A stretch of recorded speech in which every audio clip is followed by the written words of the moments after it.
back to the No Score Review Show, where we have in-depth critique and nuanced discussion of some of the latest movies, video games, and television. I am your host, Nick Green, and today we are discussing Marvel's Spider-Man 2, or if you really want to get into the weeds of it, Insomniac's Marvel's Spider-Man 2.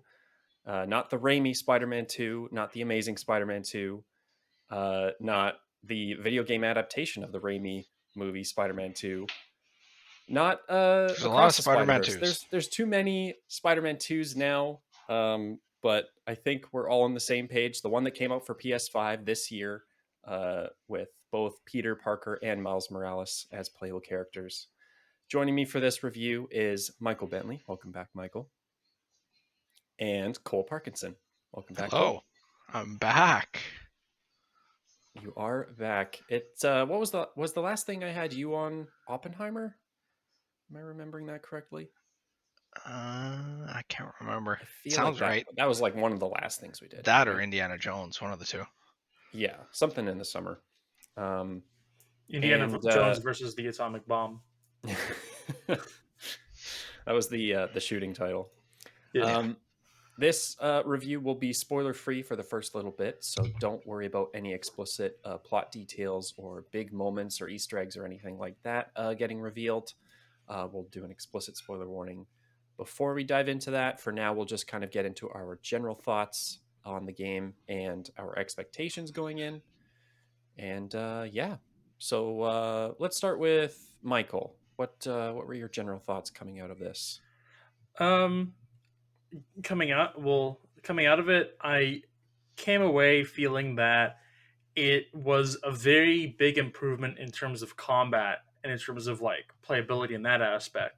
Okay. But I think that the story structure took a step backwards in terms of cleanness, because Spider-Man PS4 was like a really clean, tight script. Okay. And I don't think that carried over. And New York somehow felt a little bit emptier. Because I don't think it was the most creative decision in the first Spider-Man game to put like 30 warehouses with different bad guys in them, and then you do that over and over again. That's not the most creative decision, but it did add more activity. Whereas here, there were more unique instances, but there weren't enough of them. Like I would hover over the map. Like, there's really just 3 things to do here in this whole area. But I would say coming away from it, I had a good time. I loved playing it. And I like that they tried to expand a lot of pieces, but I think that the script could have used some more fixing up, and I think they kind of jumped like into some stuff that should have been in Game 3. Oh, really? Okay. But I can't say any of that because we're all around. We'll get there. Did you end up 100%ing it or platinuming it or anything? I am 1 trophy off of platinuming it.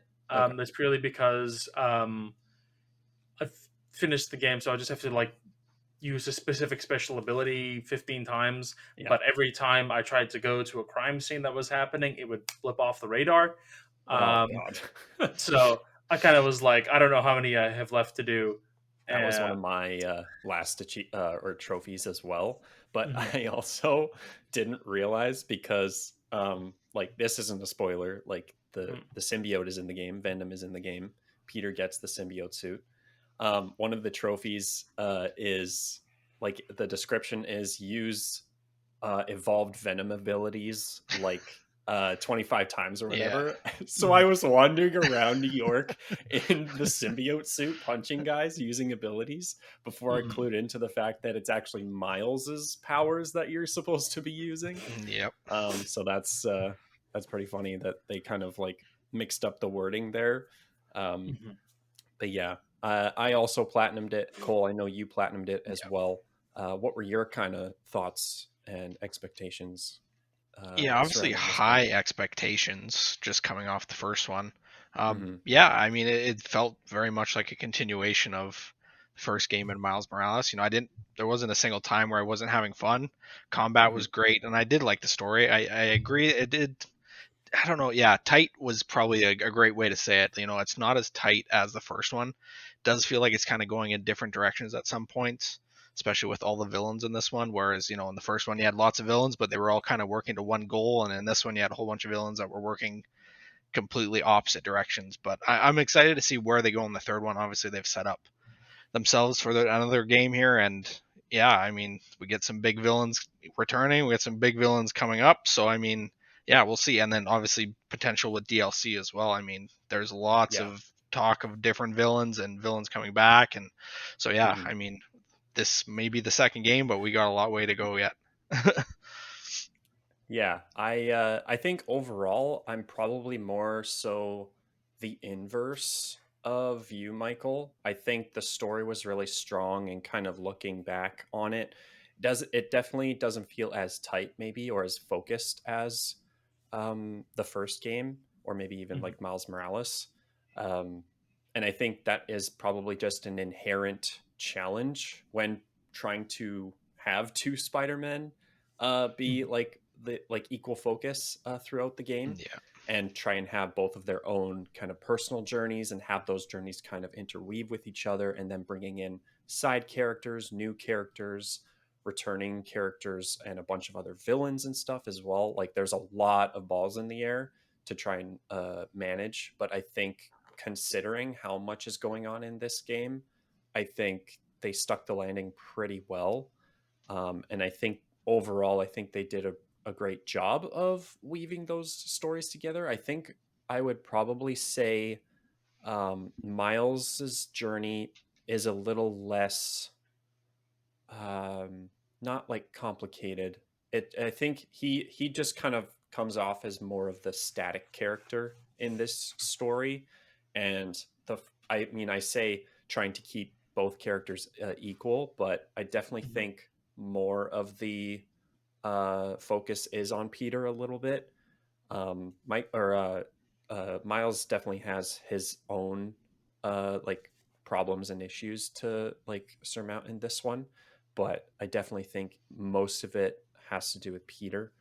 Um, but overall, I still think it was well done. It's the playing side. I think they've really dialed in the combat and everything for this game. It just like I've mentioned this to you, Cole. It feels very safe as a like third entry in this series now. We've gotten 3 of these games in 5 years, and it's personally for me, it's starting to feel very kind of been there, done that. Especially having been in the same map space for 3 games now with very little changing. I definitely think that this feels probably the emptiest, kind of like you said, Michael. Um, there was probably more stuff to do in the first game, but then there was also that kind of issue of like it feeling very repetitive a lot of the time, right? Like the villain bases and whatnot. But yeah, I think it's very dialed in. It just is kind of lacking um, a lot of depth, I would say. And as much as I did really like this game, and I'm like a diehard Spider-Man fan, I still don't think it was like it really didn't need to be like $90 plus tax for me anyway. Like I really could have waited, but ultimately came away feeling pretty good about it. The story was good. Um, like the new abilities and like kind of blending of the gadget system worked pretty well. There are a few like minor gripes here and there, both with the story and just with gameplay overall. Um, and there, I had quite a few bugs throughout my playthrough. Nothing game breaking. I don't think I ever had the game crash. I think I might have had a console crash once, but yeah, it was just a few like really wonky uh, glitches here and there. I don't know about you guys if you had your fair share or Yeah, not. No, I didn't really have anything. a few, but nothing major. There was Yeah. one time where like Harry's head was way above his body, and No then way. yeah, I got a photo. I'll send it to you. It was wild, and there was Oh my another one god. that was crazy, but I Peter, can't remember what I was. Peter, the suit has made me taller. Look. Yeah, yeah, it was pretty wild, but yeah, nothing like crazy, so that was nice. I had the my biggest offender, I think. I was completing side quests at Brooklyn Visions Academy as Miles, Yeah. And like mid, it's the one where you're like completing all those like little chores for the one student, like finishing the drones off and stuff and taking pictures. Midway through that like quest, I got teleported because like Brooklyn Visions is in like the bottom right of the map, I think. Yeah. I got teleported across all the way up into the very top of the map, like on the furthest most bridge, and I couldn't fast travel back, so I ended up having to web swing across the entire city. And like Nice. all the cars were frozen, so like the whole map was kind of on standstill while I was like trying to get back to where I was supposed to be. That was pretty bad. I will say that like they did at least innovate in one spot that I really enjoyed, which was the web suit, which was like the web suit, which like I thought I wouldn't really use that much. Yeah, me neither. And it took me a while to like get used to the idea of using it. But like really comboing it with the web suit really just like did make it feel like something very, very different. And I think that while the map's the same, I think it is to their betterment because they have really done a lot to make New York better as like an actual location. Like, to be perfectly honest, the PS4 game was really only good visual wise when you were in motion or in cutscenes. If you stopped on top of a high building in the PS4 game, you're like, oh wow, that's that render distance is not much, especially when like you try and look over to Queens or something, and it just becomes like little Monopoly houses. But in this one, it's like the ray tracing is really incredible. It's like there's so much depth to the city. It does still have that flatland problem when you look off into the distance. I don't know how they haven't solved that, because back in Arkham City, you could get pretty high, and how they solved it there was they just literally put like a big JPEG of like Gotham across the skybox. I was just like, why didn't they just do that? Why don't they just put Gotham City there? No one will notice. Yeah, there's your hotfix for it all. That symbol in the sky. But no, I think that was a really big really big positive for me, was just getting to travel through the city. Sometimes I would just be like, I just want to see how it looks. And you go up like, whoa, like the camera and so much. They've really gone there. In terms of like letdowns that don't get into like story stuff, I would say I miss the gadgets. I like the special abilities. I like them. I think they're solid, and they really if any of like the big guys are giving you trouble, it's really satisfying to just charge up a huge punch and just knock them flying. Totally. But I miss like the gadgets and getting to like, especially like later in the PS4 game when you were like really figured out the combat system, just switching between webs, and so much fun. And I will say this, that the majority of Peter's optional suits are ass. I don't think that's a really debatable point. They are like, I like the Sam Raimi universe. I did not need a slot taken up by the dark suit as well. I don't want to recreate the poster. Honestly, I want something more. Yeah, having that take up an entire slot, it feels a little bit like a stretch. I think I have a bigger grievance with the sheer amount of slots dedicated to MCU Spider-Man suits. Oh yeah, there's a lot. I think it was a bit of a like shooting themselves in the foot, where like a few of the movie suits weren't added in not as updates or patches or whatever. And so like their priority number one was to get every movie suit in so that the fans were happy, which I get. I totally understand. And like, I'm happy that Amazing Spider-Man 2 suit finally got added. That was one of my favorites. I completely understand bringing in the black suit from Spider-Man 3, especially considering the focus of this story. But yeah, the MCU stuff was like, that took up probably at least 10 slots almost. It's insane. You would have thought that they would have been able to like compound them into the suit variety, right? Yeah. But I was just like so totally let down when like the last suit you unlock for Peter is like the inside out golden black suit. Like that's no. Honestly, even if they swapped like that one and the homemade one that he makes at the end of No Way Home, I think that could have been a better fit as like a Cap tier level. Yeah. Even still wouldn't have been great maybe, but I don't know. I liked I guess I can't talk about that suit, and it's not the one you're thinking about. It's one of the optional suits you get, but I guess like, we can. Sorry, go ahead, Michael. No, I'm just trying to think of what suits I really liked. Where I really liked the hooded suit that Peter has, and I constantly switched to the black suit with the hoodie for Miles. It's such a great. I think like it's so easy to make any Spider-Man suit look good by just adding a jacket to it. Yeah, and hoods. Hoods do a lot of lots of good hoods. Yeah.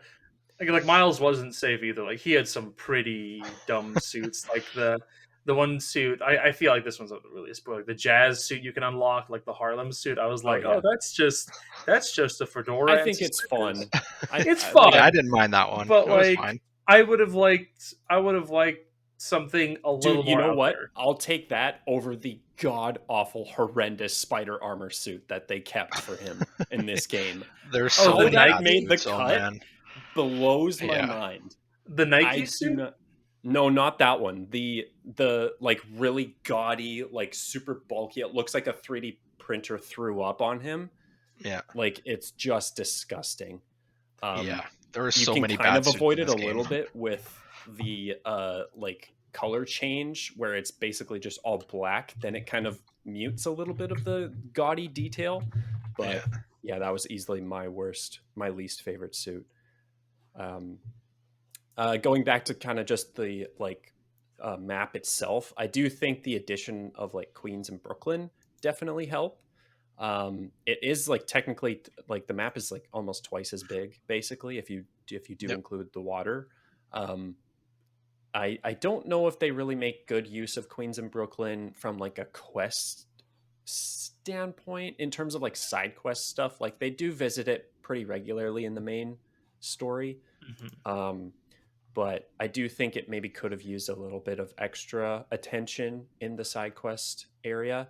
Like even if we kind of got a like callback to the first game where like you were picking up backpacks and like finding trinkets, if it was only limited to that section, because technically we didn't visit that section in the first game, that would have been a kind of fun mechanic and everything. I do appreciate the addition just from like a size standpoint and a variety standpoint. And like zipping back and forth between those slipstream things was really fun as well, underneath the bridges and stuff.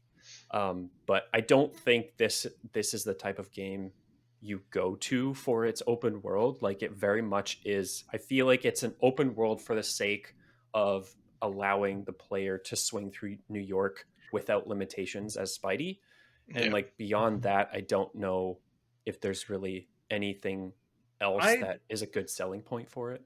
I'd say that Miles probably has the most fun open world missions, like the Prowler stashes. I don't know why. I just really love the mechanic of like just like having to like press R2 and L2 at like different degrees of like severity. And like that's like it feels like we're like another thing, like they're kind of touching on the potential of what you could do with the DualSense. The DualSense controllers, like doing that. And then I didn't get perfect on all of the Mysterio levels. There was one of them, I think it's like the Mysterio side challenges, like one of them where it's like defeat all enemies in 1 minute and there's 20 of them. It's like I can't what? That's insanity. There was one of them, I think it was like perform like 10 finishers or whatever. Yeah, that's and the the one I had the gold most trouble standard with. was like a minute 10 and I got it in a minute 9 and it was hair. I got the majority of them done gold first try, but that one was just like, that's not happening. I was really happy that wasn't a trophy. There was only one that I didn't gold as well, but I think it might have been a different one. I think it might have been like a damage or something. Yeah, you can't get hit once. I don't know. Oh, that one. I remember that one. That one like aggravated the hell out of me. Yeah, like that one was the point where like you just like you finish it, like you just become like, I tried to cheese it by just like pressing the circle button over and over, but it was like, nope, can't do that. So you just have to become like Neo from the Matrix. Yeah, it's like exactly. I definitely cheesed one of them. I think it was defeat the big enemies. And that's the same one where the train like randomly spawns as well. So I managed to just cheese them by either like pushing them off the edge or getting the train to run them over, which was really handy. but yeah, just kind of going back, trying to wrap up the general thoughts. The story went in some places I was really not expecting. The advertising for this game does a great job in hiding a lot. Like it really undersells what you're kind of in for in terms of this story. Like I think most of what they cover, I don't know, like I can't speak for some of the like maybe later trailers that they started releasing, but I feel like it maybe only covers the first half of the game Yep. in terms of story, which is great because then there's so much uncharted territory that you can't really predict where it's going to go. So many things I wasn't expecting, lots of like bosses and different characters I wasn't expecting, both in the main story and in like side missions and everything. And I think Insomniac also did a really great job in giving like their own spin to these characters in this world. I think it's all meshing pretty well. I was a little uh hesitant at first with some of their like core character decisions, um and kind of adapting some of the source material, but I think overall it still really worked for me. um yeah. uh Cole, do you have any other last minute general thoughts you wanted to point out before we dive in? No, I think, I mean, if you're a huge Spider-Man fan, it's definitely just one of those games you gotta buy. I mean, if you want to wait for Black Friday, I mean, it's guess it is Black Friday, so if you want to pick it up, it's probably on sale right now. So I mean, yeah, um, it's just a lot of fun swinging around. Great story. Like I said, I don't know if I'd necessarily liked it better than the first game story, but if we've been waiting for like 10 years for good Spider-Man game, so getting two in a row is pretty cool considering we had so many bad ones in between. So I Mm-hmm. feel so, I don't even know what to say. Like, I feel so spoiled with the fact that now we have two good For sure. Spider-Mans, where I've been waiting for that game since I was, 5 or 6 when the first Spider-Man movie came out. So, I mean, Yeah. yeah, is this a perfect 10 out of 10 game for me? No, absolutely not, but it's pretty close. Yeah, it's hard to, it's like a lot of my like complaints and stuff, it's very much so in that vein of Mhm. like just kind of really getting into like nitpicking and stuff, because I am like very grateful, and like especially because I've I haven't been the biggest fan of the direction with like the MCU Spider-Man so far. Just maybe in terms of like this one definitely feels a little more grounded. um, and like one of my favorite parts of this game is like the friendly neighborhood Spider-Man stuff. That was one of my favorite parts of Mhm. Spider-Man Homecoming. It's like you see Peter Yeah. giving directions to an old lady while he's in the Spider-Man suit. Like that stuff is great. And there's a pretty good chunk of stuff like that in this game. Um, yeah, Michael, do you have any last thoughts? Yeah, like I wanted to be clear, I do not dislike this game. I just think like in comparison to the first, I walked away from the first having like much stronger emotional connection to things. Hmm. Um, I think they did a good job overall for what they had put in front of themselves, but I was kind of hoping for more of a great job. Right, Not to right. not be me, but like I really wanted this one to knock it out of the park like the first one did. Yeah. It just didn't hit as heavy for me, but I think I'm definitely gonna go through play through it again at some point because that's what Hmm. I've been doing with the PlayStation games, except for Ghost of Tsushima, which I have played through 4 times, and I will play through again because it's the world's best game. Um, but I'll play through it again, and I'll probably walk away with a much stronger opinion then, one way or the other, Hmm. and then that opinion will be solidified for Insomniac's Spider-Man 3: the PS6 exclusive. Because I think that this is very much to draw a comparison to Castlevania Season 3, which a lot of Oh. people at the time did not enjoy, but came to really appreciate when Season 4 came out. I think that's going to be the same thing here. Oh At God. least, at least for me, I think it's going to be like how it stuck the landing, like how three sticks the landing will allow people to be like go back to the second game, like, oh look, they set this up here, and oh look, that's how this connects to that, and how it bridges the first game and the third game. Right. I think that's what it's going to at least depend on for me. I think that Hmm. right now I'm feeling this is like the middle ground to the next step. Hmm. Um, and that's not always the most fun step, but I'll be back here to let you know I'll finish these general thoughts in a few years, Nick. Don't you rush me. I wouldn't dream of it, Michael. Uh-huh. And with that, I think we'll step into the spoiler territory. So be warned, this is your official warning. If you don't want to know any major plot or character details or any like major gameplay details, then pause the video here. Go and play the 20 to 30 hours that is Spider-Man 2, and then come on back. Or if you aren't partial to spoilers, then stick around. All right. Do we want to? I mean, I guess probably the best place to start is story. Cole, let's start with you. What were your big takeaways from the story with Spider-Man 2? Honestly, Craven has always been one of my favorite Spider-Man villains, so finally getting him on, maybe not, the big screen, but pretty close, was awesome. Wasn't a huge fan of his lackeys being like the main hunters. He's built up as like this great hunter, and it's like, where do they even show that in this game? Yeah. I don't think they really did. One scene I think was pretty good. The Scorpion scene I think was great and showed the potential. But then they kill the rest of the characters off screen, which was like, okay, I guess. So that's one of the big things, I guess, one of the big negatives.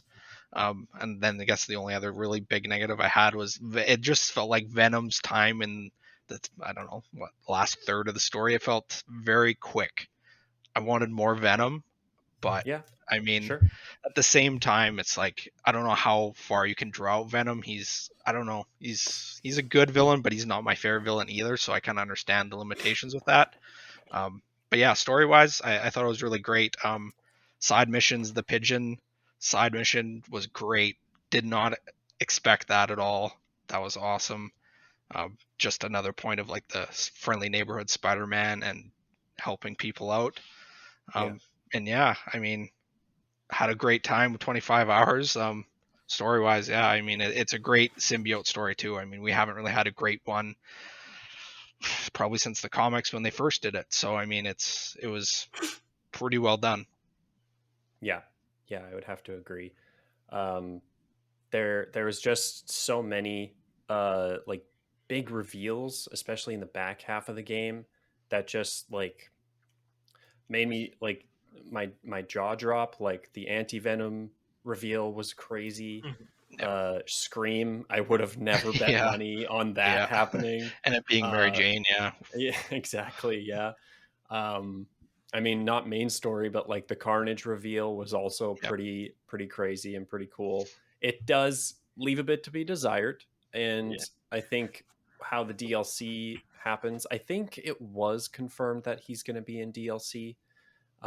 So it'll be interesting to see how he comes into it. Because even in the DLC, personally, leaving him, like, I get not finding a compelling way to bring him in, but like once we got that playable Venom segment, just the whole concept of two Spider-Men and you switching back and forth between them being built up, and then the added reveal of Carnage being around and getting the symbiote, like I thought, like when that mission ended, I was like, oh man, this main story is gonna go some crazy places. And I thought we maybe were gonna get like a Harry Pete team up for them to defeat Carnage in the main story. Maybe that would have been a bit too much to chew, or a bit, whatever the saying is. It might have been a bit too much for the story to focus on, and maybe taken away from like the personal angle of Harry and Peter, which I get. But it's just that kind of like fanboy in me of like, oh man, I want to see Venom and Spider-Man and Carnage punch each other, you know? But yeah, lots of great reveals. Kind of touching back on what I said earlier about like Miles' story, I definitely think he's like Peter's anchor for this one. They kept teasing that like college paper throughout the whole story, and then and it was like, okay, this is still kind of just happening in the background. And like his whole deal with Martin Lee, I actually thought was pretty good. But beyond that, it didn't feel like there was a ton. He was really trying to figure out, asking out, what was her name? Haley? Yeah. He's trying to figure scene, that out. that scene made me burst out laughing. I have to be honest. When Venom is like, "Look, we have your girlfriend," and I instantly thought, like, "What is she doing? Why is she outside?" And like Miles comes in to save her, and he's just like, "What are you doing here?" Like, "I'm helping them." And the camera pans. It's like the other people you didn't notice off camera when you were swinging in from that direction. I was helping them. It's like, Yeah, there just felt maybe like a little bit left to be desired with Miles. But I do appreciate like his role in Peter's story overall. That like one section kind of, I guess maybe it's kind of hard to quantify this story in like 3 acts. what about Quantumania? Can you do that? A little easier.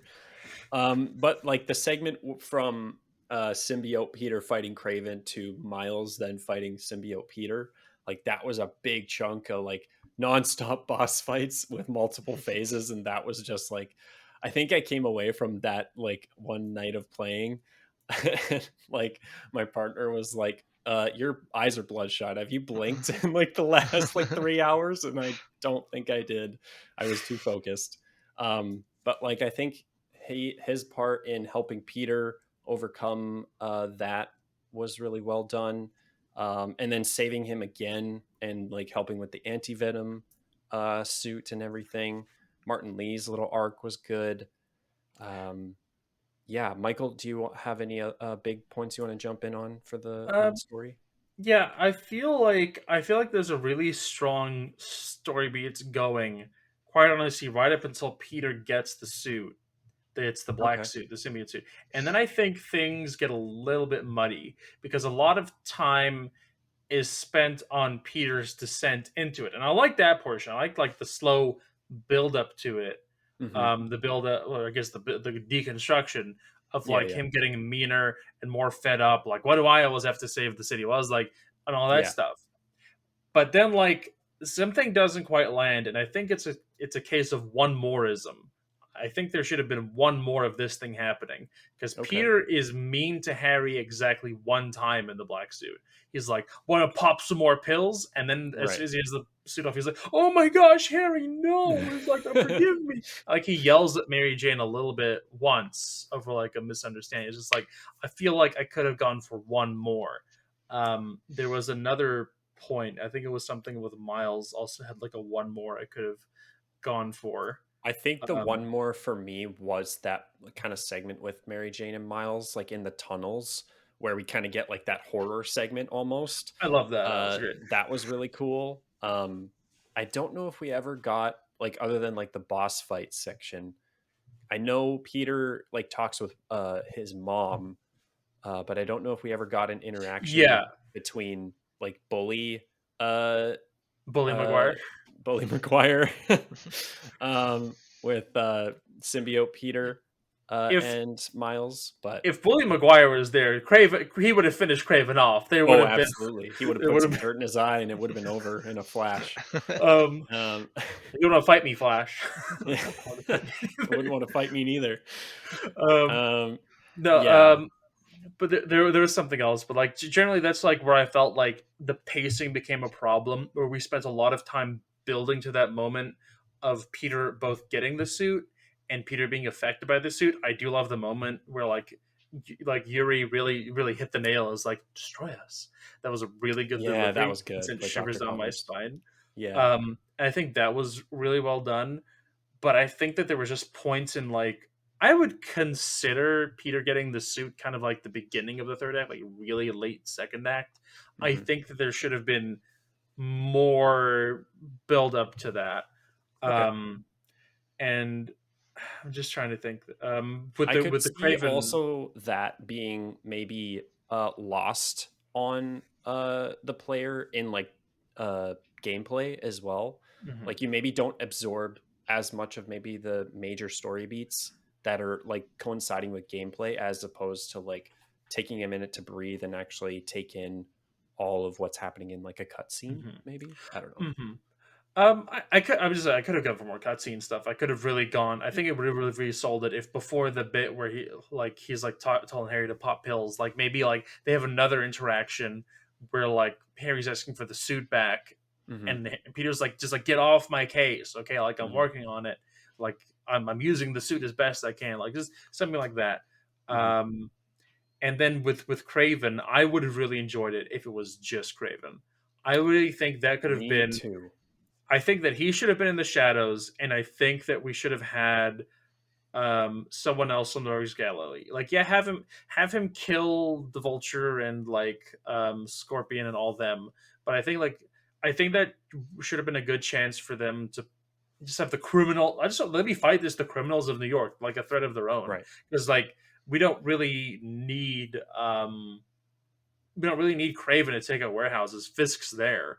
I Yeah. would have I would have been game for like Fisk round two, because he Mhm. was like even like a new game, like you click on New Game Plus for Spider-Man PS4 coming back to it after like a couple months, you think, all right, first boss fight, it's going to be easy. Fisk runs like a train.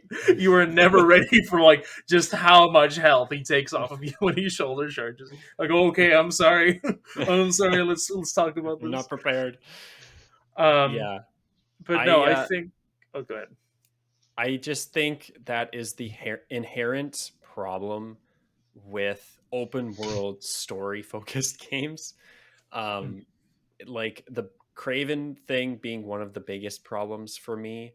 I absolutely agree in wanting him to just be his own like villain and not have this like suite of like high-tech military grade weaponry and an entire army like coming down on Mhm. to New York.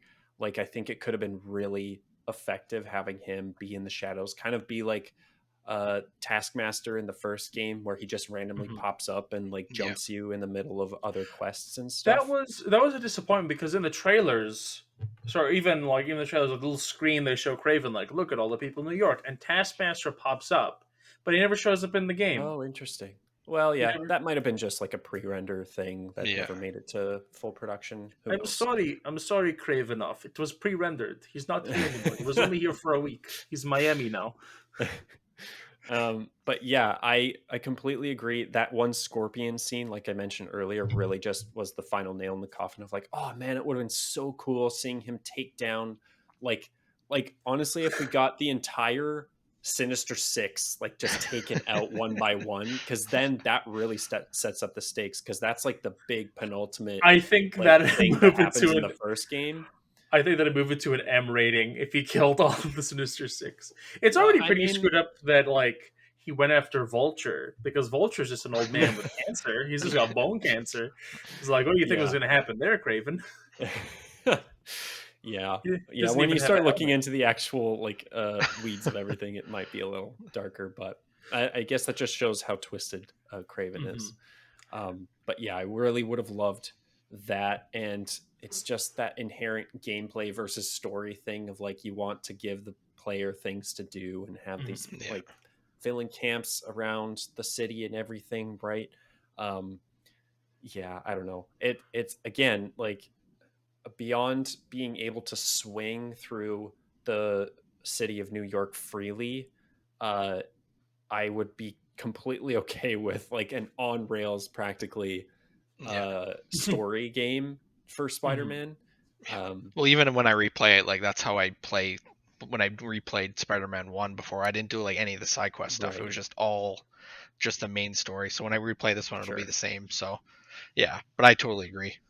Yeah. I feel. My biggest or one of my other problems with this issue is the pacing of the story too, because like I never really knew when to prioritize side quests, and like player freedom, player agency is like its own thing. But like going back to complete some side quest stuff after the fact when it was most prominent in the main story just feels very like contrived and everything. Like I had one symbiote nest left after like the entire story wrapping up and everything, and that was like, okay, well that's a little weird. They do like kind of explain it away with some writing and like one off line of like, oh, this is still here, why is this here, but like even the EMF quests as well, I didn't end up completing until after the main story had finished, and it's just You like, can't complete the last one until it's over anyways. So well, I mean, yeah, that's you had true. more, yeah, yeah, But yeah, No, I I don't know. just it would have been it would have been really funny if after you get like the symbiote off of Peter, if you just switch to Miles, like, okay, it's time to go save the Harlem Instruments. Like, there's nothing else more important to do right now than go to this museum gala. Yeah, exactly. So that's a bit of a like issue I have with these types of games, but I don't really know how you necessarily prioritize that or anything beyond cut just out the making side it quests. Just cut them out. Nobody likes them.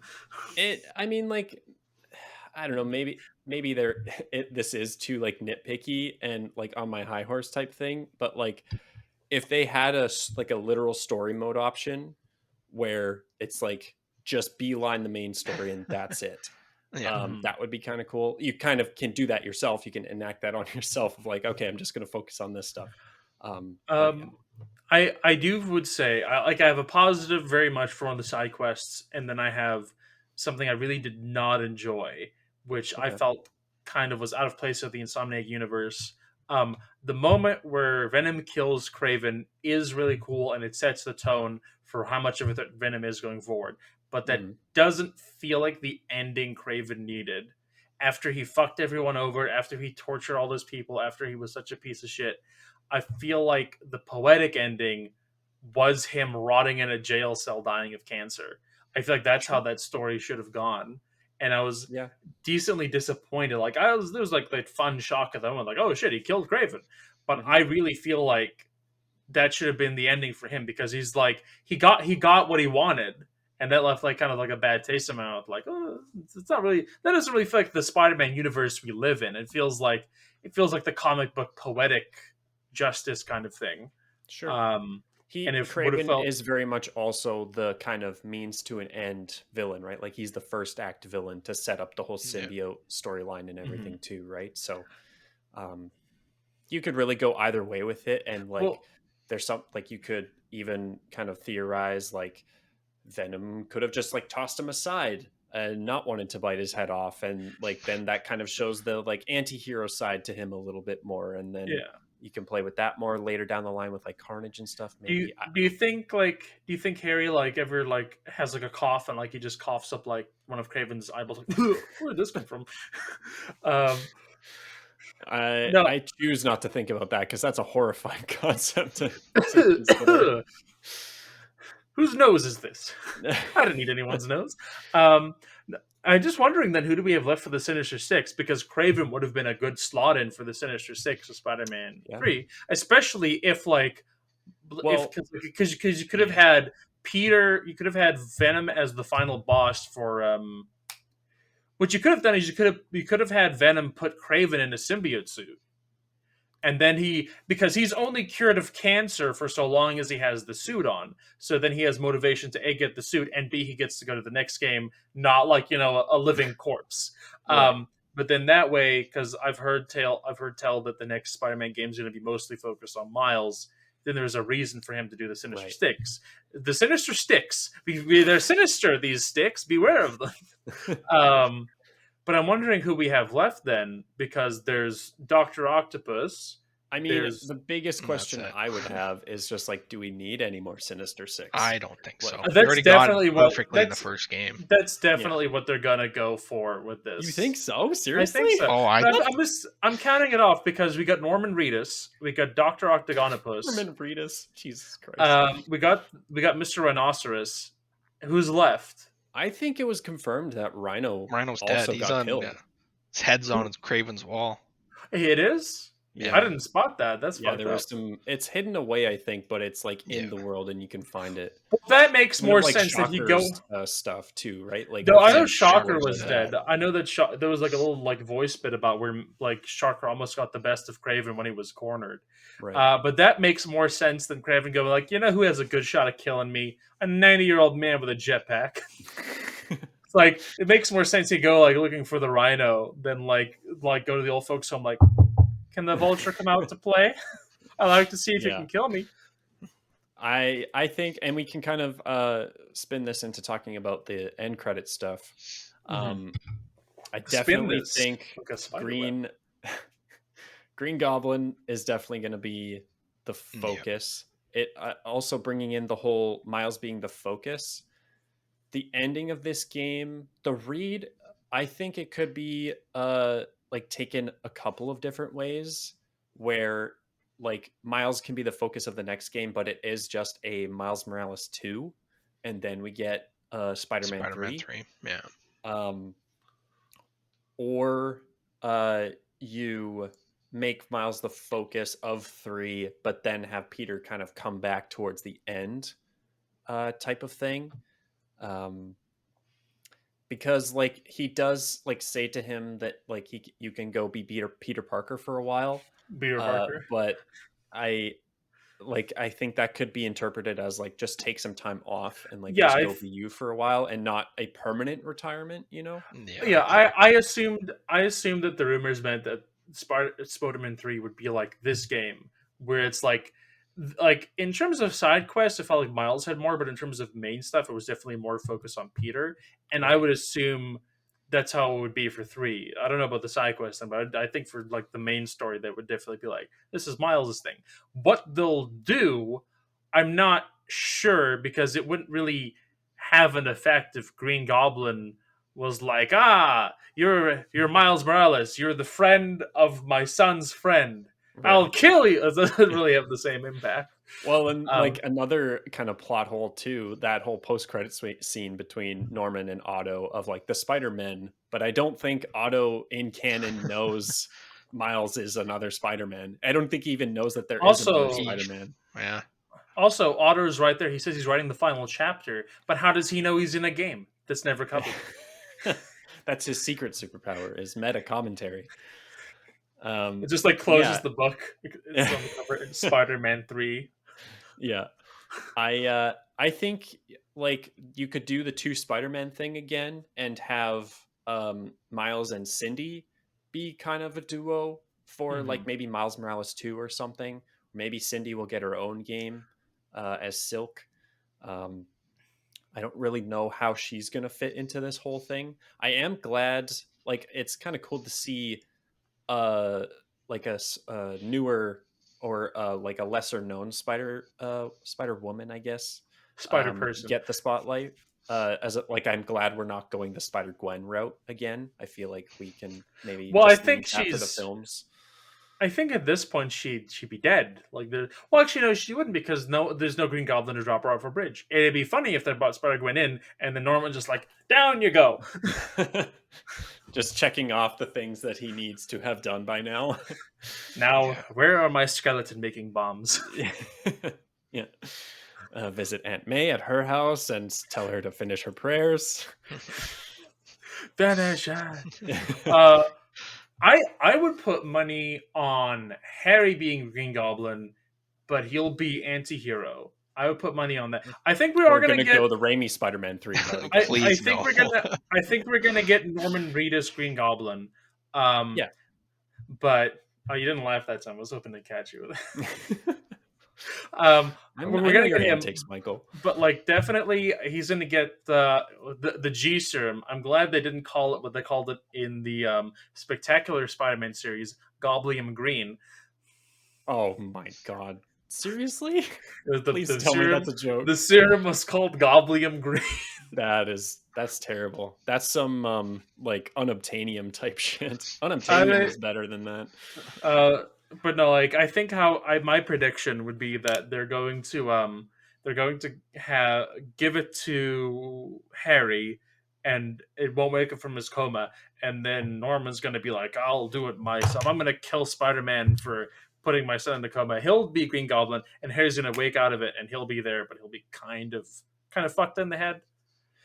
I don't know. I think so long as his dad doesn't tell him he has a genetic disease, because that's what happened in Spider-Man 2. Scene again either. Because this happened in Spider-Man 2, and Harry was just fine, but I guess it's the moment you tell someone they have that disease, they catch it. Because Harry's dad was only like 50, 56 when he caught it. It was like, gotcha, son. You got the it. Yeah. I don't know. I think it could be written in a way that like Norman is still kind of finalizing the the G serum tests and everything, and it's kind of akin to the Raimi first Spider-Man, where he tests it on himself to make sure it works, and then it goes haywire. It could potentially set up, if you're going to bring Harry into it. Like, I feel pretty okay with kind of sidelining Harry for most of the game, or like all of it, honestly. I'd rather the focus be on like Otto and Norman, honestly. Yeah, me too. But like, there's like, I could also see it happening, like maybe we could get some Hobgoblin from this as well. I also am not super familiar with the origins of that, but I mean, they could spin it in a way that works for both. I would be okay with them kind of making Harry Hobgoblin. I genuinely as long don't as we're know. still getting that focus on Green Goblin, you know? I genuinely don't know why people like Hobgoblin. His suit's orange. Like, that's not a good color for a suit. I'm gonna be honest. I don't think it's any more goofy than the Green Goblin suit. Yeah, especially like the comic accurate one. Yeah, I've seen some pretty horrifying like iterations on the Hobgoblin suit where it is like dial up the horror on it. Imagine the Raimi Goblin suit, but orange. I can imagine that. Yeah, it's not great, Halloween-y. Trick or treat, Spider-Man, and he throws a bomb at him. You chose trick.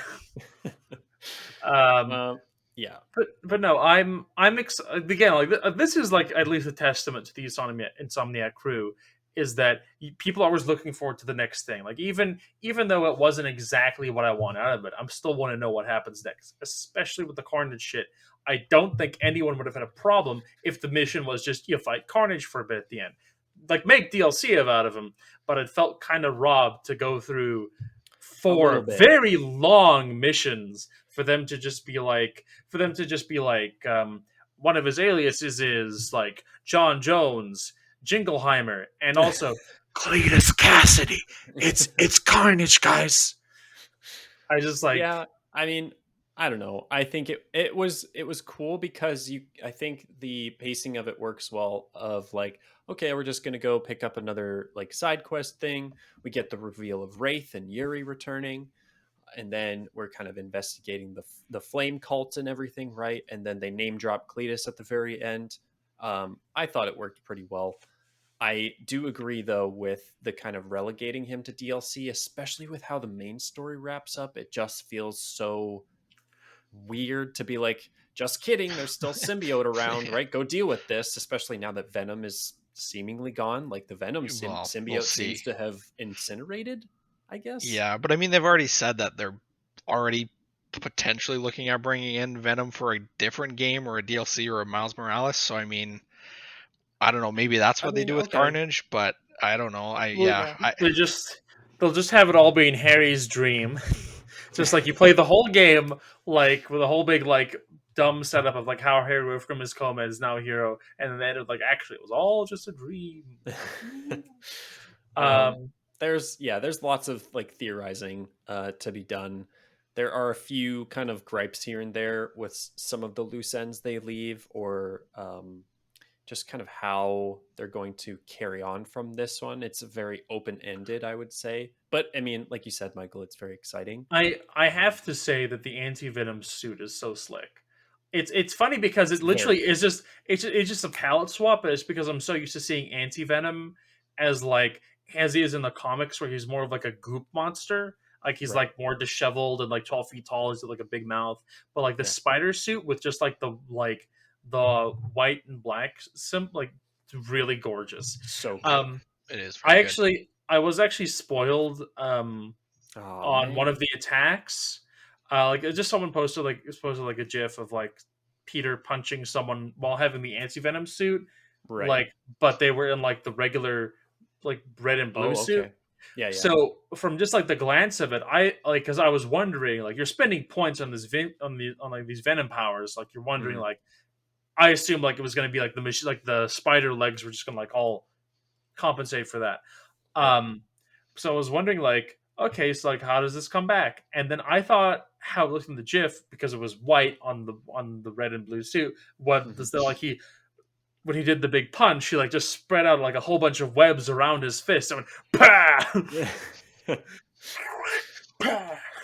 Was that the only thing you got spoiled on, or did you no, there was else? there was like small stuff where like somebody like posted a clip, like the beginning clip of Venom turning Mary Jane into Scream. I luckily didn't see the text, but I did see Venom and Mary Jane in the same frame. Mary Jane in the same frame. Okay. Like I didn't see the Scream transformation. I luckily just scrolled past it before, but there was like bits and pieces where like I think people were right assholes. Just be like, but it has been out for 2 weeks. This is a multi-hour game. Yeah, man. Shut the fuck up. Yeah, agreed. Cole, did you have anything big spoiled for you at all? No, I muted Spider-Man on Twitter and really did not go on Reddit or anything. So like I would see stuff pop up and then I would just immediately scroll by. So no, I was luckily no spoilers, so that was kind of surprising.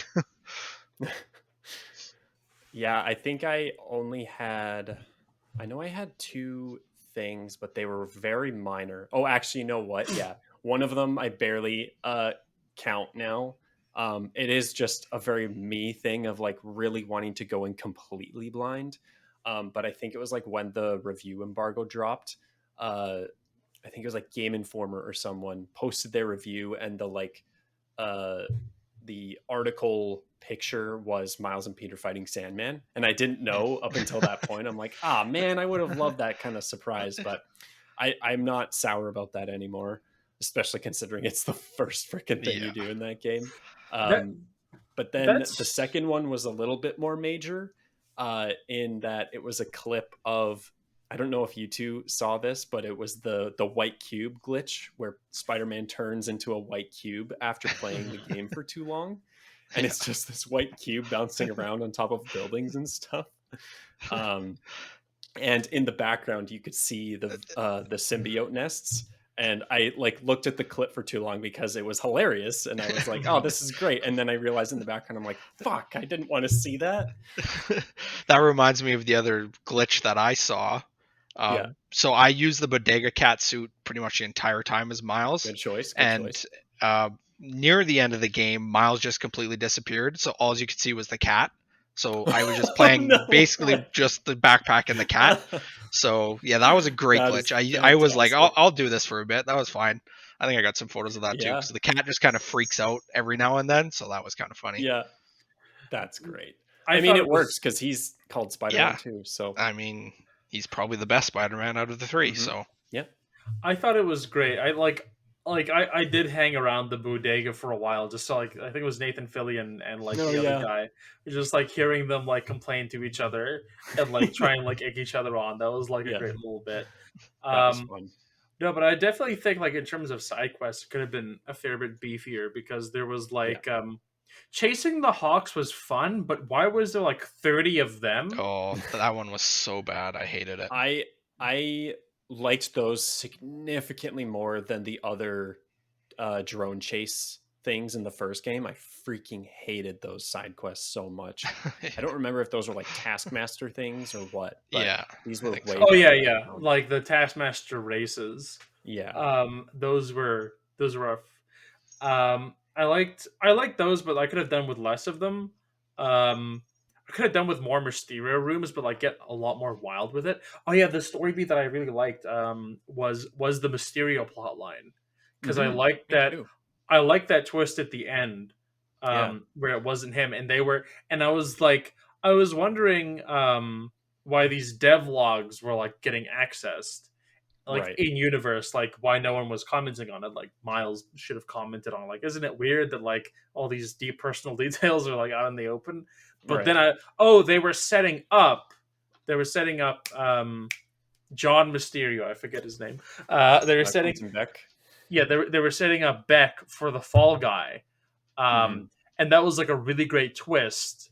Because I was wondering like what those messages were leading towards. Like sometimes the fight would be interrupted, but like don't fall for it. And I like that it was leading towards the idea that there was going to be Beck had like kidnapped the 2 ladies, but like they'd flipped it. And I have to say, I love Mysterio's design, and like the only change. Good to see you, Cole. Oh, just come right in. I think he's Sorry, petting my his cat's cat. trying to eat something on my table. No, don't worry about it. Let's get real personal. Let's get real personal with this. Oh God. She really wants to eat this thing. No, I just I really like that.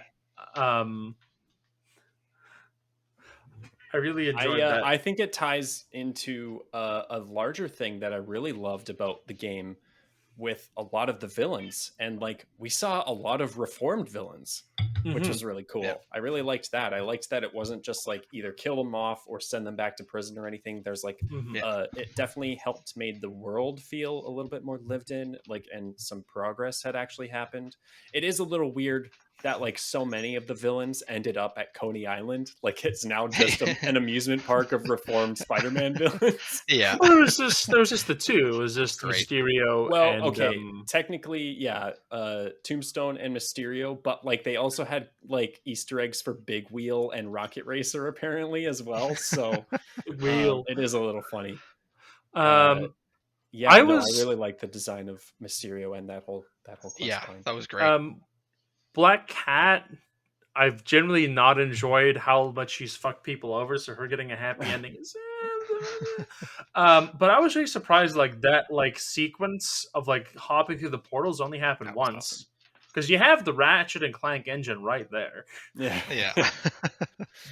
And like they only used it once. It was also really bullshit when Black Cat was like, I don't even know how to make this thing jump more than 10 feet. We were in Antarctica. Just now. Yeah. I mean, I really like that side quest from like a gameplay standpoint. It was really cool doing the portal stuff and everything. And I think it kind of got her out of the way. It was a nice way to kind of write her out of the story to not have to kill her off or anything and keep her around. That kind of brought up an issue I have with the tying into the bigger Marvel universe, in that especially with like the final act and the whole city getting covered in symbiote. It's like the Avengers Tower is right there. Baxter Building is right there. How do we not see a single other hero in this game helping out? Like literally, I only would have needed one to be like, okay, people are coming out of their like homes and being like, okay, I guess I better put my spandex on and help Spidey out. Cause like, it's just ridiculous. Like the entire city's covered in symbiote and one not else a single is around. Avenger comes to even do anything. Just nothing. Could have done it the other way. Avengers Tower is covered in symbiote. Bunch of Avengers mini bosses like symbiote Iron Man, symbiote Thor. That would have been like insane. Like that. Yeah. Like you wouldn't even have to be like, oh yeah, Spider-Man can beat the whole Avengers. Just like get them near some Sonics and be like, okay, that's how you beat them. And like, oh, the Avengers can't help because the symbiotes really tank their energy, so like they gotta sit this one out. But like, just like imagine you're fucking doing your business as Miles going around saving all the instruments for Harlem, and then Thor when the symbiote suit comes out, boom, yeah. bonk. No, that was great. I had my one moreism and I've forgotten it again. Oh man.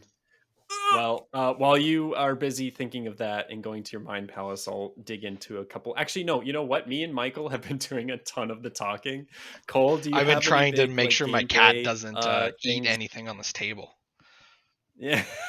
Okay. Well, if you're on cat duty, I'll do a couple more of my things. Sure.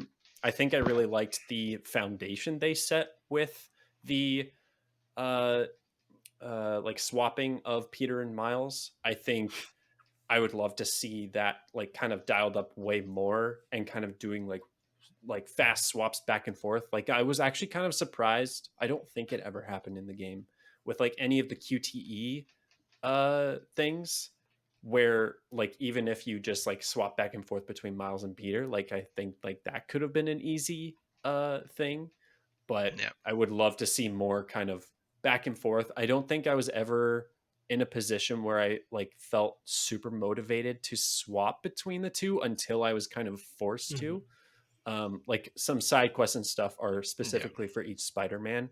and that does kind of force you back into that. But it is yeah, cool when they're you go to never. like random crimes and then like Peter's there or Wraith's there. That was kind of cool, and I that like was that. yeah. I think the next level of that too, though, is like I get not being able to do it for every combat encounter, but actually having the ability to call people in Yeah. would be great as well, especially if you're having like a troublesome time with like a boss or a a base of enemies and everything, right? Like if you're really getting overwhelmed, then you can like call them in and they'll help you out type of thing.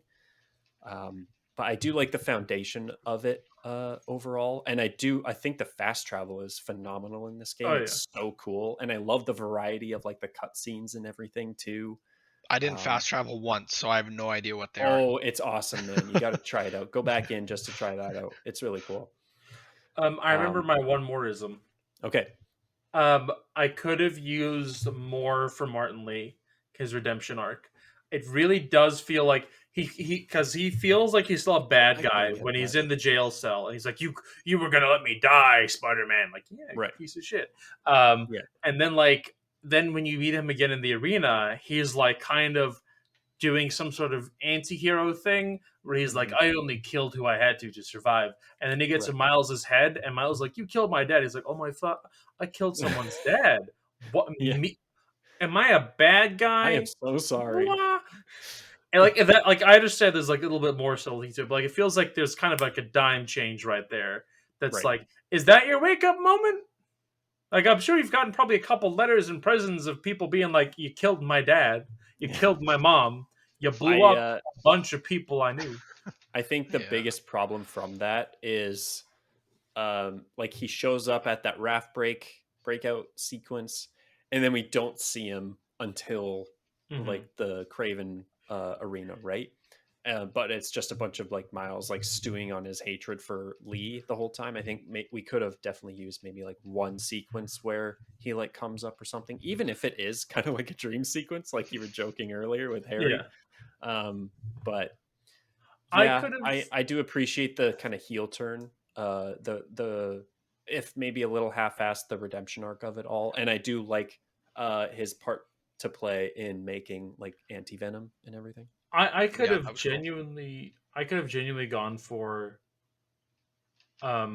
him being good when you next meet him, like in the prison cell, Mr. like him. Positive. Yeah, because like he can. If there's anyone who can pull the whole thing off of that wasn't me, that was my dark alter ego, it's him. And then Yeah. like it would have been really cool if he was like I would have bought it more if like during prison he just reformed, like he's just seen some psychologist and they just Oh yeah. like I just dude, there's this app called BetterHelp. I would EMF have has broken into the mental health game, and boy howdy, they are helping me out. I thought it was very funny. I thought it was so funny, the mission where you're Peter and Harry, you're going on a bicycle ride, and it's like Dude. it reeks of, and this is where everything went wrong. But dude, the like I did like the story overall. The writing in this game is so fucking cheesy. Yeah. I think my breaking point was the scream fight, because just the dialogue in that whole scene, it's literally just like a couples counseling thing. And like I have seen that some of the like developers are like that was part of the intention with the whole thing, but it just comes off as a little goofy. I thought Um it was very funny that they let you punch MJ at Mach 1. It was just like I thought like the whole boss fight, because Peter doesn't want to hit MJ, would be like yeah, only sonics, only electric weapons, only tie her up and like yeah. survive long enough to tie her down. It's like, nah, slam her down, grab her by the hair. I'm Yeah, sorry, grab MJ. a manhole, grab a manhole cover and hit her with it. Yeah. Punk. Yeah, the writing overall feels very cheesy, but like I think overall, I think what really sells it is the earnestness of the characters. Mhm. I bought into the relationships of everybody. I also really came around to Miles's character this time around. I think the first two games I wasn't as sold on the voice actor. I think that was the main thing. Just something was off for me, but I think this time around I don't know if it was just like exposure therapy or something and just getting used to it. But it was a lot better, or I was much more comfortable this time around with Miles in this game. Also, just want to do a quick shout out to, like, we've kind of been talking about Craven and Venom and everything, but like Jim Peary and Tony Todd were amazing. Great. In this We game. love you, Peter. Yeah, I wasn't expecting Venom to be like as talky as he was in this game. Like, I thought he was going to be way more like silent. I know he, like, that's supposed to be how he is in the comics and whatever, but like I don't know, I was just expecting a way more like horror silent type. I like how they did it, because what Venom was a he was a metaphor for addiction, and I really like how they played that up with Tony Todd. Is like the promises he makes and like the whispery things, and like he, like, even that as dream Venom sequence with Harry, right?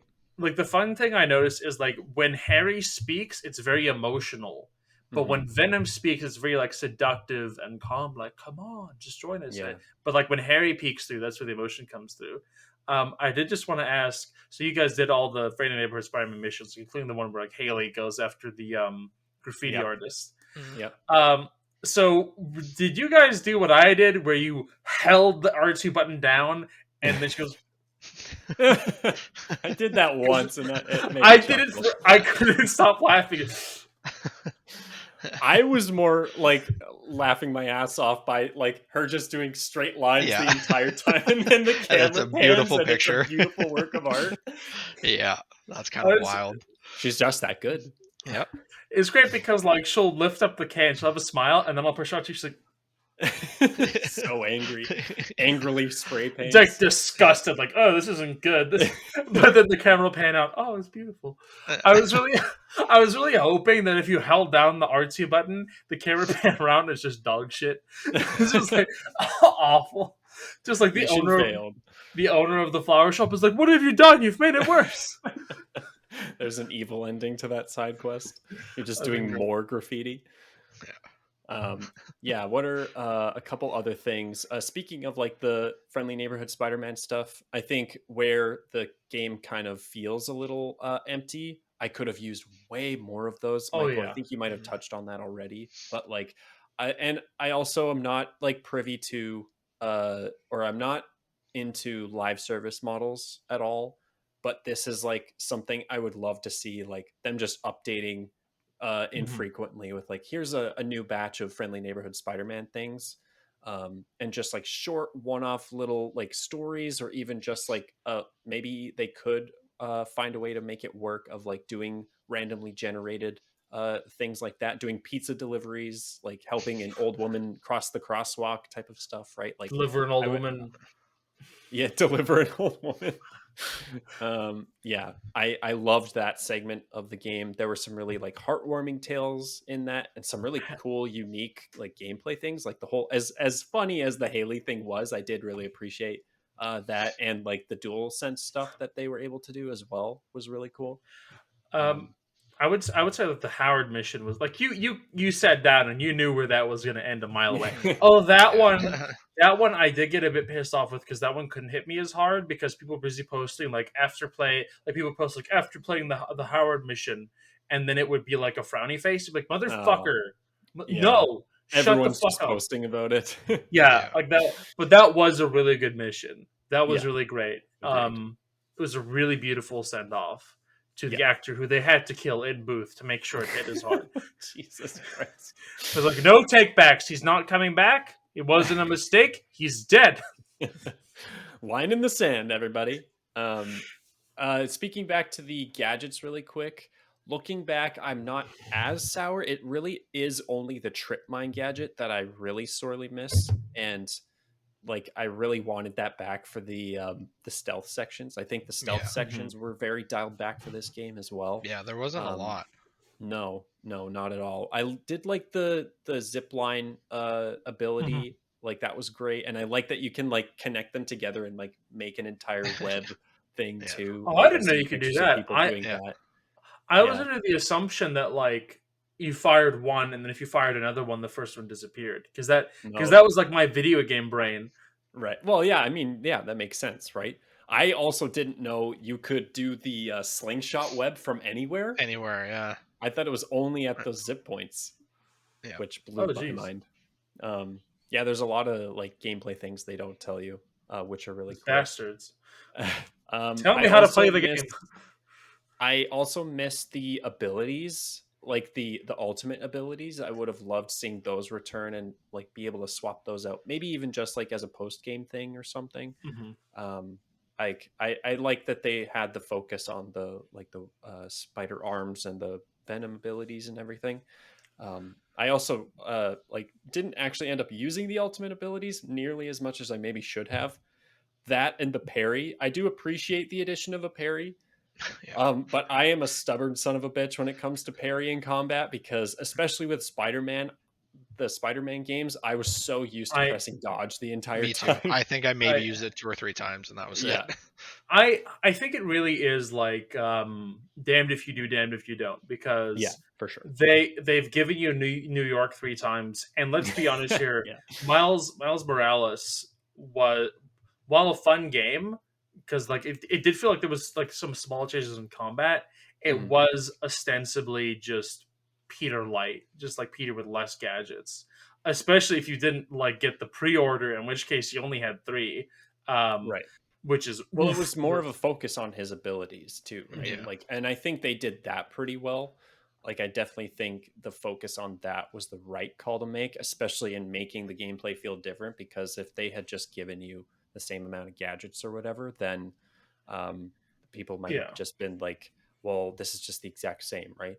And I yeah. saw an interview with like the creative director about like not bringing all of the gadgets over, and I do understand the like frame of mind in that. And I think there would maybe have been just too many systems at play and too many things to think about with this game. Um, I think maybe like the like middle ground for it could have maybe been you have those four slots, but you can only use four of the gadgets at like any given time, and you have to choose which ones you slot in. So maybe that's something they I could do going I they forward or really should something. have brought the trip mine in instead of the web zipper. I kept forgetting I had it because it was I just like, At the very least, I wish the web grabber gadget served that function in stealth sections. Like that's what I was really hoping for. oh, Um, but it's just so but hilarious to be in the it middle is of combat hilarious. Yeah, and just for like sure. put them all in one. I love that they. I don't know if it's designed this way, but for me, it always happened that every single time it would attract the bad guys first, and then a second later, The you see trash a can. trash can. Bang! Yeah, for sure. Yeah, You it think was you have a always funny. Spider-Man? Oh my god! Yeah. Yeah. Yeah. What other gameplay things? The web wings you touched on already. Those are a fantastic Touch. addition. Loved those. Um, yeah. Cole, do you have any thing you want to jump in with now that your cat seems to have She's just calmed hanging out down a by the little door bit? now. Yeah. One of the side quests that I really liked was the first photo of Spider-Man that Peter took, and then it flashes you back to J. Jonah Jameson and like him screaming at him on the phone. I was dying laughing when he was telling people like run people over on his bike. Oh my god, that was hilarious. That Yeah, was one of my favorite side quests for sure. Uh, absolutely. I saw a clip of my friend. He played that, and he like he timed going over the last jump just as the timer ran out. So it's just like Peter going woohoo as sparks are flying, and just like the camera cuts to the bike falling down, explosion, mission fail. Oh no, Yeah. that's so funny. Yeah, a lot of the I flashbacks were great too. I I loved just seeing early Peter. yeah, agreed. And I can kind of see the appeal of a prequel game of seeing like fresh faced Peter. That does feel like a little bit of dangerous territory in kind of retreading familiar ground. Um, so like I'm not opposed to it, but like as like we don't need to see origins and anything, but like like year one Spider-Man could be really cool. And I don't think it's Dude, completely out of the question, but I still it's not like a priority. Like I'd still rather just go with like Miles Morales 2 and or Spider-Man 3 or whatever Yeah. is next. Um, I do just feel it needs to be said that their design for young Peter is ass. It really looks like they took the model for old Peter, You gave don't him a like it? hunch and a wig. They just gave him like a wig and some glasses. Like, oh, I'm a nerd now. I'm only 16. It's like, no. That's not how the show works. I mean, I liked it. It looked very much like the Ultimate Spider-Man Peter, I think, if I'm remembering correctly. Yeah, that's Ultimate. I like the That's look. Ultimate pre-corpse before he dies. After he dies, well, spoiler alert! First, Ultimate Spider-Man. It's over 20 years old. Yeah, yeah. All right. Any other things, Michael? I'm probably going to wrap up our highlights and lowlights to try and move on towards the end of the show. Any last things from either of you two? I really Going once. enjoy. I really did enjoy, just like I guess like the atmosphere the story gave and having those two Spider-Man. I just like the Insomniac world does feel pretty lived in, and I think that maybe that's the benefit of having the same map 3 games, and so every difference makes it feel like, okay, so the city's growing and changing, Right. And I think like that's where like I would like to see a Insomniac Marvel universe. I did not touch the Square Enix Marvel universe because that seemed to be 30 hours of grinding. Right. But I would like to see it in. I don't know about Insomniac Avengers, but like lots of like maybe Insomniac. Geez, who are they again? Iron Fist and Luke Cage, Heroes for Hire. Defenders. Yeah. Well, I don't just like Iron Man and Luke Cage would be enough for me. Just like some street level heroes, maybe. I love Heroes for Hire. It's a great series. It's hilarious. But I guess then for lowlights, this is a nitpick, but I feel like they could have gone a lot further with Times Square because I sat in Times Square waiting for the ads to change because I'm like, okay, this is the power of the PS5. Times Square looks great. Let's see what funny advertisement they cooked up, and it's just like the same fashion girl over and over. It's like, damn, that ad campaign for hours on end, the only ad on Times Square. That's Times a lot of money. In the marketing world, or someone just has deep pockets and bought up all of the Times Square ads. I like the first option. Please buy our magazine. We spent so much on this campaign. Please buy it. Dude, that made me think of a moment that I came across. There's like a strip of buildings that all have billboards on top of them. And I saw the same Danny Cast advertisement on every single one when I went by. I don't know if they're like randomly generated or something, but it was hilarious when I went by. I wonder now because they have 3 podcasts going. They have Jay Jonah, Danicast, and MJ. Is one of them gonna do like a sponsorship for like a sponsor read, like for like the Beats? And then there's going to be a side quest where like Miles and Peter have to chase them down and be like, no brand deals. Yeah. Just kind of wrapping up. I also want to just throw in one more gripe about regarding the podcast stuff, and this is like just a gameplay gripe of like, careful. I really hate having to like wait for podcast segments to end, or they just kind of wrap up. Same with like the phone calls too. Like you'll be going to like get into a crime scene, and you're like midway through like a serious conversation with Genki or MJ or something, and then they just cut them off, and then you have to start it up again. I appreciate the like level of technical depth there of like being able to start and stop whenever. I don't know. It's just like it feels very immersion breaking a little bit every now and then. I thought you were going to complain about MJ starting a podcast and how bad of an idea that is on the podcast. On the podcast you're doing, like I have a problem. There's too many podcasts. There's too many podcasts these days. On the episode where I have 2 other white guys talking about the subject, that's the first thing I'm definitely going to do.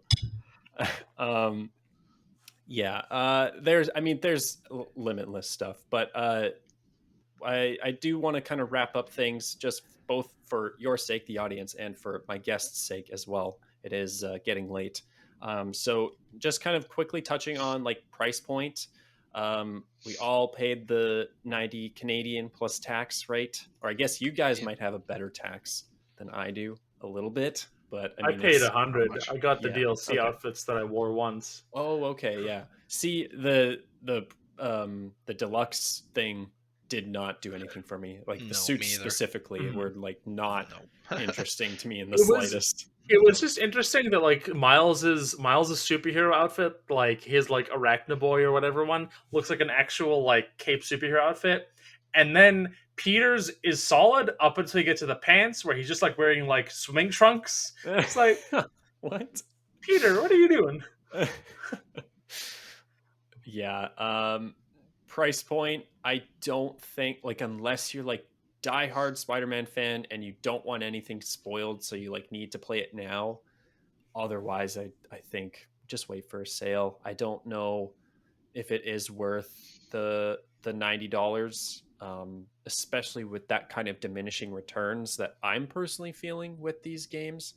Kind of going into, I don't know if you to have much else to say regarding that. I can't imagine you're any more enthused about the $90 price by Cole. Cole, do you have any? Yeah, I mean, 25 hours I was done, so it's a pretty short campaign. The future for this game, and we kind of have touched on it, is that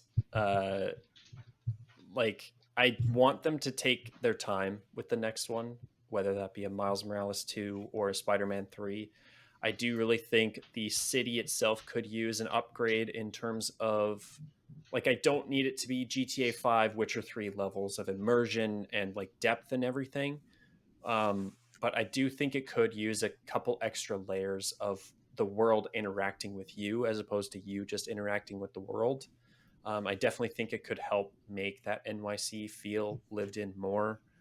Um, and yeah, just like kind of supplying more like side quests, like the friendly neighborhood stuff, bringing in the things that were kind of like in the first game of like the little collectible trinkets with like lore, bringing in all the character descriptions and everything, being able to play the podcast episodes whenever you want and not having to wait for them to randomly happen. I think those are some quality of life things that could be really welcomed. Um, and yeah, that's kind of where I'm at. I really don't like, we've got 3 of these games in the last 5 years. I really am not, I could easily wait for the next Spider-Man until the next generation, honestly.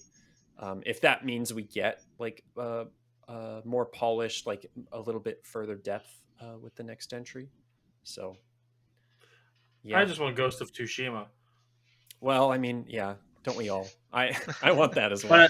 But I want them to do it like the Madagascar 2 poster was, like, Escape to Africa, Ghost of Two. She's like a big cartoony Tsushima, Use the and then same 2. Why not? yeah, and then I want Alex the Lion and the penguins of Madagascar to Yeah, be at yeah. the They're bottom. all samurai in this Yeah. one. Yeah. Well, and you could do the DreamWorks crossover with Kung Fu Panda as well. So, Oh god. Yeah, just give me Kung Fu Panda 2, the game. yeah, If that's not just a do thing it. already. Please, Just do Insomniac. Insomniac's Kung Fu Panda. I want to see Poe with the Venom symbiote. Like he looks like he's gonna take like a big bite out of someone, but actually he's leaning over to like grab food behind them. Like, it writes itself. It writes It itself. does write itself. Pitch it. Here we go.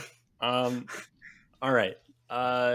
In terms of recommendations, I mean, like I said, if you have played the previous 2 games and you like are a diehard fan, then like go ahead, go get it. Otherwise, I would say just hold off. If you haven't played the first 2 games and like this piquing your interest for some reason, I don't really know how much you'll get out of this in terms of just kind of a standalone story. I think it does okay. Like Spider-Man has been around for like decades now. Like everyone knows who he is. I don't know that there's really a ton of required viewing. Plus there's the whole like recap, like cinematic that happens at the beginning of the game. So that does kind of catch you up for what you really need to know, probably. So yeah, I don't know if you 2 have anything to add on that front, but otherwise we can kind of wrap this baby up.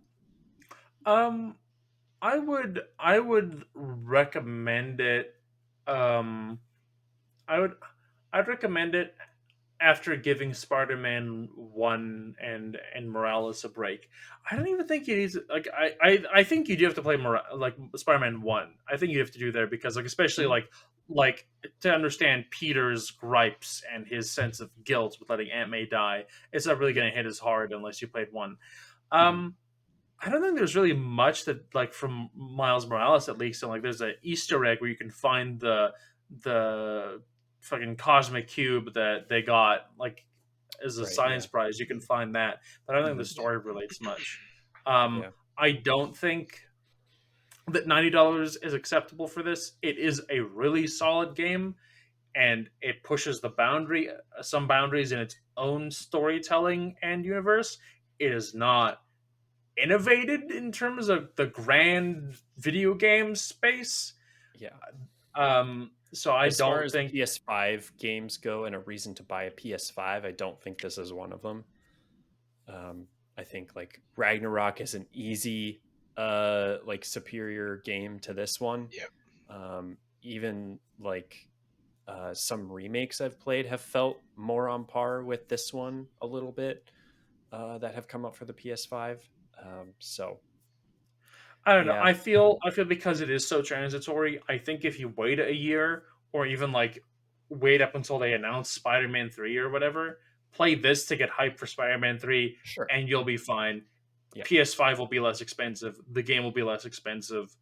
Um, and beyond like unless like you're like you were super hyped for the game from the beginning and you probably already have it, you're not Mhm. going to be too bugged about saying, oh, Venom and MJ are in the same cutscene, or like this happens to spoilers for all the big vulture heads out there. Dead. It's dead. Yeah. Died. Yeah, I'd have to agree. Um, all right. Well, we have talked at length about this game. So that I think is where we will leave it for this episode of the No Score Review Show. Cole, Michael, thank you both so much for joining me and lending me 90 minutes of your time to talk about all things Spider-Man.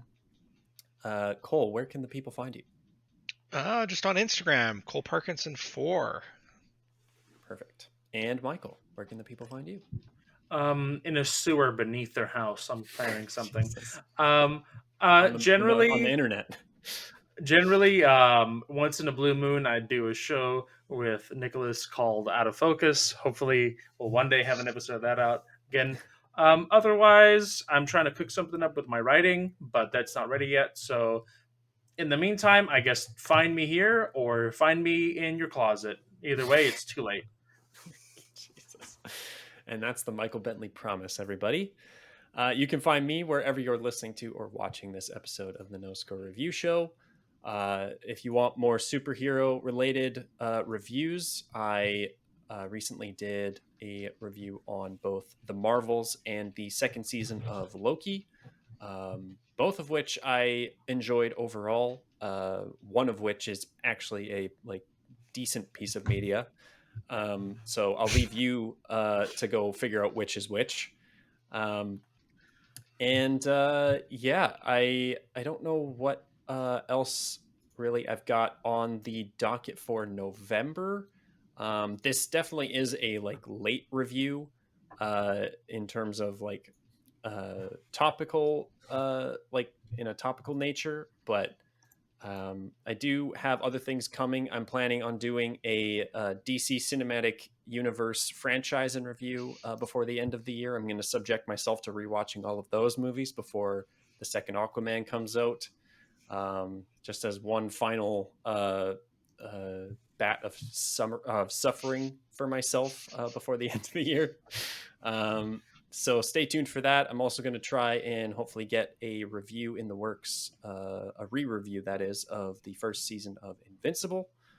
So that'll be coming down the line as well. Stay tuned to the channel for any new reviews. I'm also on Letterboxd and all the socials, so you can go follow me there for updates and even more reviews, because I try and do written reviews of every movie I watch, at least for this year. So go check out all those channels at No Score or at No Score Reviews. Cole, Michael, thank you once more for joining me, and we will see you all in the next one. Bye bye.